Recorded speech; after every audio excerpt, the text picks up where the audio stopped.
do have a few fluffier kits to go through. So this one is called the Globetrotting Whiskey. I think it's pretty obvious. It's whiskeys around the world. And in this video, I'm going to use it as a way to kind of just talk. I kind of do it during my whiskey tastings too, but I'm going to try to really keep it to the tasting experience itself in those videos.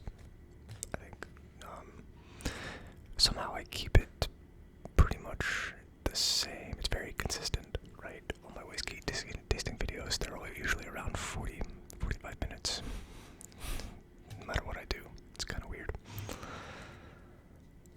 And then in these fluffier ones, usually they're a little bit quicker. Makes sense, right? So I'm basically using it as a medium to just give updates, kind of just talk, ramble a little bit. I don't know, I'm not a very good rambler, but yeah, just talking. And also doing this sample, it'll just be one vial in an episode, and at the end of the episode, or the video, I probably will have a consensus on whether or not I would actually want to purchase the bottle of that vial to do a proper tasting, because I don't consider this a proper tasting at all. But yeah. Sample A is the Westward whiskey. It's an American single malt. Let me just make sure these are not all American here. Okay, no, this one's an Irish whiskey. And this one's Australian. Okay.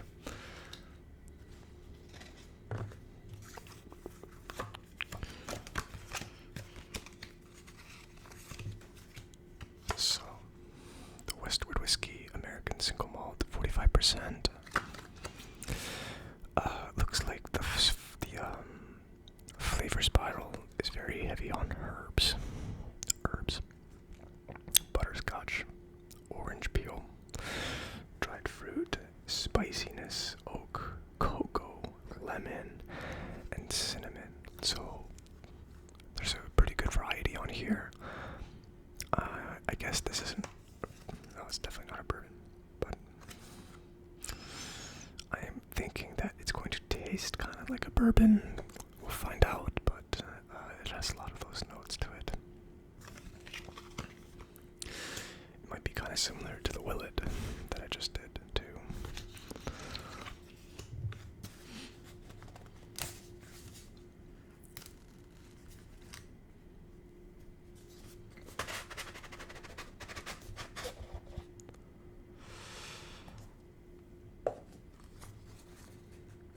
Okay, so vial A.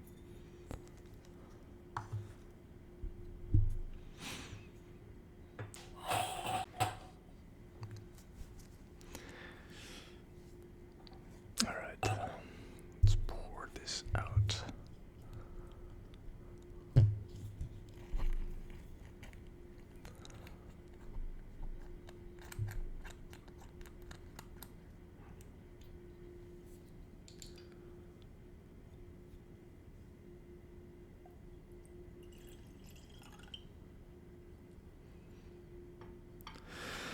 So it's a fairly light color, not the lightest I've seen, but it's very like light brown, I guess. Honey looking. I can smell it from here. It's definitely got a bit of a nose to it, but before I get into that, let's let it sit for a little bit longer, I guess. See, now I feel like I put pressure on myself to ramble and to just talk that I don't actually know what to say.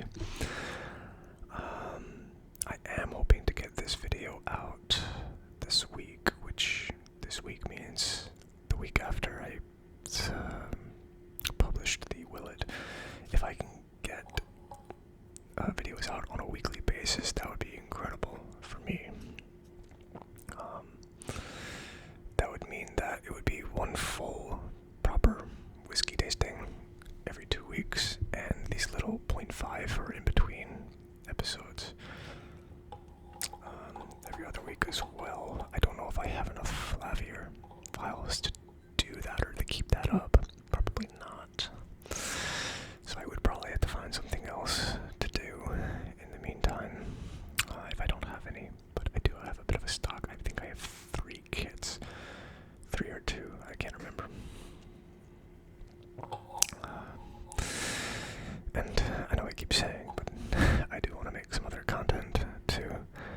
I have some ideas that I want to do.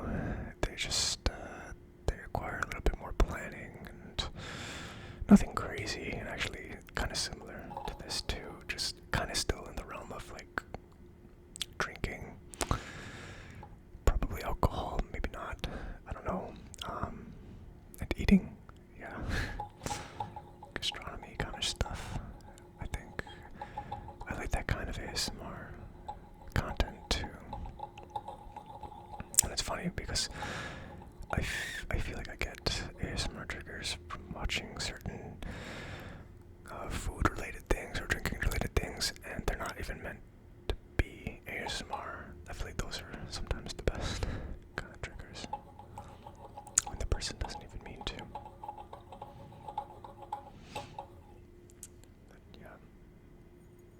Yeah, this is a very powerful nose. Very powerful.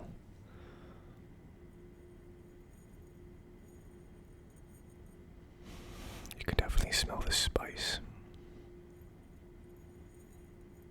I think I'm getting like kind of like fall scents too, like apple and pumpkin. Definitely cinnamon too.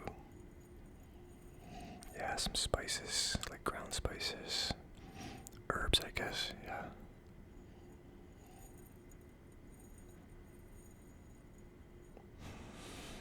Yeah, very fall and autumn vibe to it, for sure. Bourbon, I think of bourbon. Maybe a little bit of tropical fruit, but maybe not. Yeah, I'd say it's pretty spicy.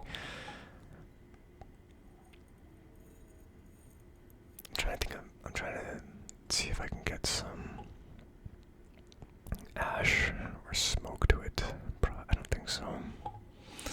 I am expecting this to taste quite a lot like bourbon, actually, based on the nose alone, but I could be surprised. Yeah, it's a pretty good nose. It's not the best I've had. I think that the Willet I had last time was better than this. I enjoyed that nose a lot, but this one's pretty good.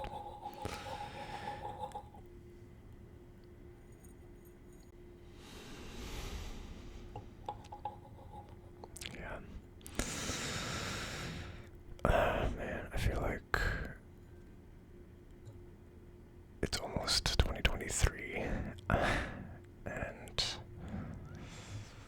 I don't know, 2022 went by so quickly. Like, so much happened, I feel like, and I did my remodel of my house, and I took that like 6-month hiatus and everything.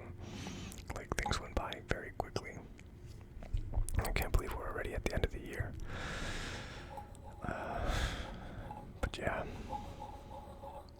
here we are. And I'm almost at 30 episodes. I think I kind of assumed I would be a little bit further along by this point. Like, I was thinking I was gonna hit 50, like episode number 50 or whatever, by the end of the year. Obviously, I'm nowhere near that right now. But it's okay.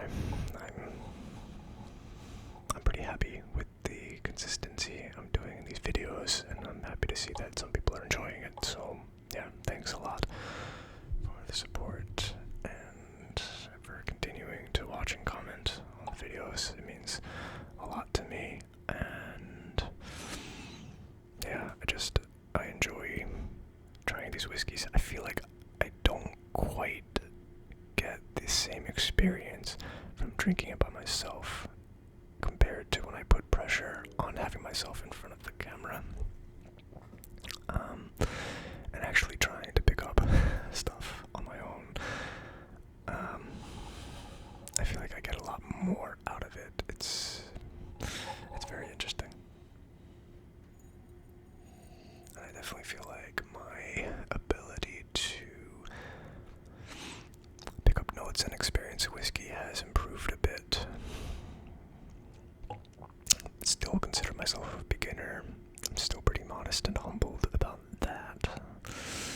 I was thinking maybe when I finally hit like 100 real episodes and do 100 of these proper tastings, I might upgrade myself to an intermediate whiskey taster.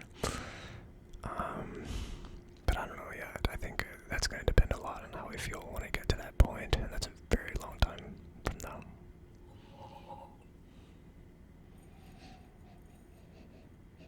I'm kind of liking the nose a little bit more and more as I go.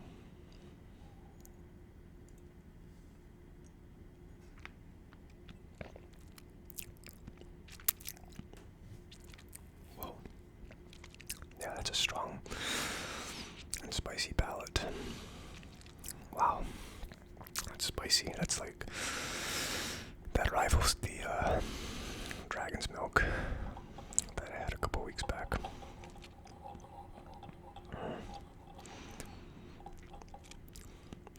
So the other issue is that I have dry lips. The winter season, I guess, and my house is just very dry as a draft. And that causes a little bit of a tingling and burning sensation when I have whiskey or if I have some spicy food or something. It affects my lips a little bit, so the fact that this is very spicy and burny, probably not a great combo. Might be taking away a little bit from the experience for me, I don't know. But yeah, what a start to that palate. That was a strong kick.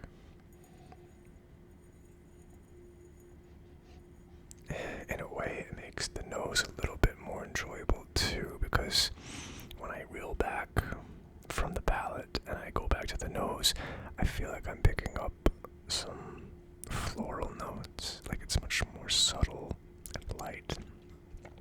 You can still get the spice for sure, but it's just a little bit calmer and light, and it's nice to be able to retreat back into that.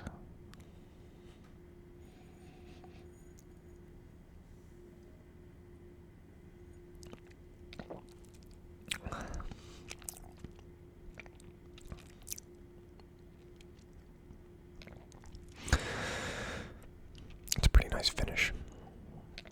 Actually, I kind of like the trajectory that the palate takes. Like it starts very strong, and then it simmers down, but then it's kind of like another upward trend of all the notes kind of building up on you. There's definitely a lot of notes. This is a pretty complex whiskey in my opinion, and I definitely got lemon on here too, which is kind of interesting. The orange peel, yeah, there's some citrus notes to this as well.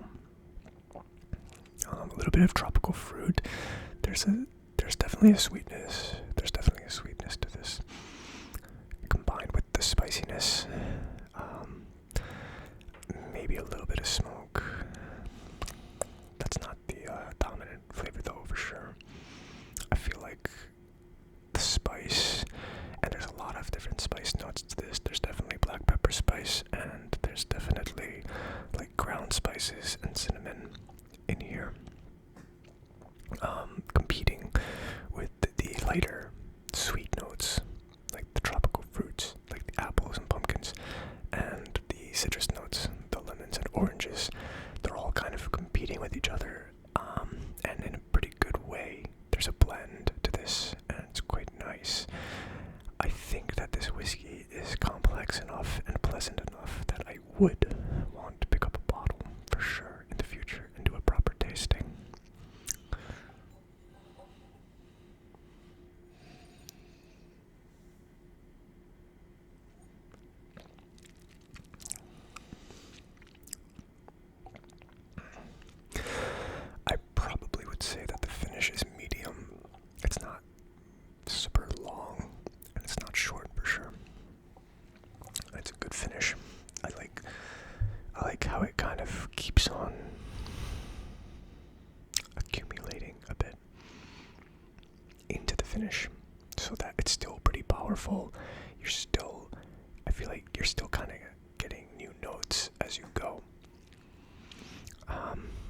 the experience kind of expands and continues into the finish. It's not just like a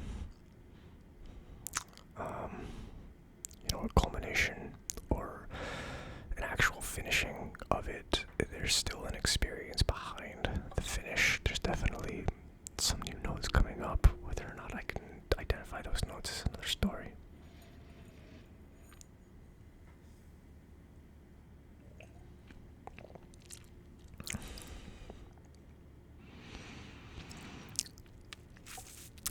I think it definitely, the lighter notes tend to take over into the finish. Like, I kind of want to say I'm getting like peach and maybe pear, melons and stuff like that, fruits. And that's like not just tropical fruits, just kind of like a whole array of fruits. Like those are kind of taking over into the finish. And there might be more stuff too. I didn't quite get the butterscotch either.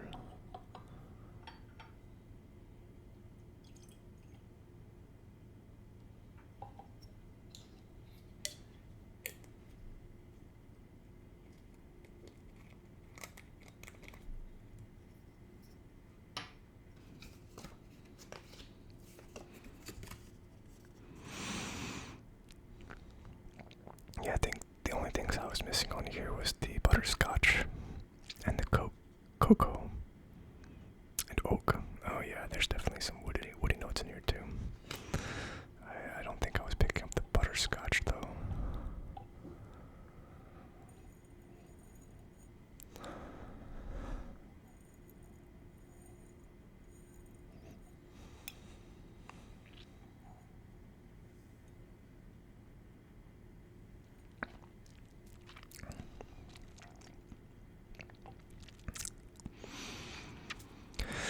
There's somewhat of a buttery texture to the palate, but it's not noteworthy.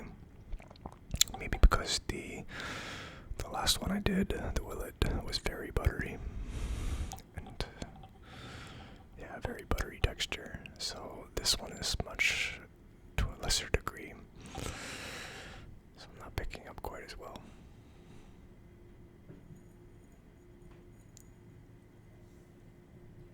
But yeah, I feel like I've run out of things to say at this point, and we're at the 20-minute mark. So, cheers, everybody. See you in the next.